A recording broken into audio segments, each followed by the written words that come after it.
may I make one very last point on the auction vehicles. This issue is really dear to my heart in many ways. I'm a returnee, former Ghanaian in the diaspora, a hustler who went and hustled. I have shipped cars to Ghana. When I was coming back, actually, I became aware of this practice, the persistence of this practice in 2015 when I was coming back for good. And a friend asked me, "Are you shipping a car?" And I said, "Yes." And he said, "Oh, but I can get you an auction deal."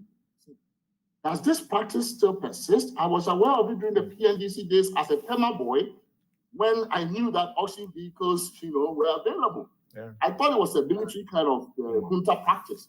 I was quite shocked in 2015 to learn that it was still persistent. And so, of course, I declined the offer. All right. Shipped my car, paid my duty. When and I just want to conclude on this one. In December 2016, after the elections, one of the first posts I put on my Facebook wall, December 19, 2016, "What does change mean to you?"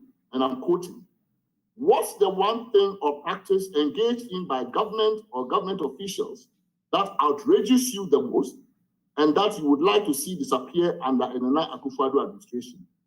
My list is long, but if I must name only one, it is the shady business of so-called allocation cars. If you are familiar with the shenanigans that go on at the ports, you probably know what I'm talking about. And I go on to detail the practice as it's been described by my good friend here. Right. And for me, this is one more way in which we insult and abuse Ghanaians in the diaspora.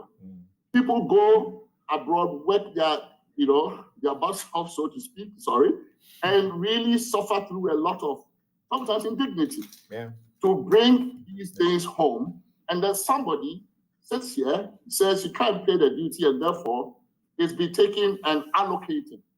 Used to be allocated at the castle, national security, this, that. It still persists. This is an insult. It's really an abuse. The issue is not just corruption, it's a social justice issue. It's so unjust that I am shocked that in 2022, this practice persists. All right. And I'm so glad that the OSP has decided, somebody finally has decided to focus on this.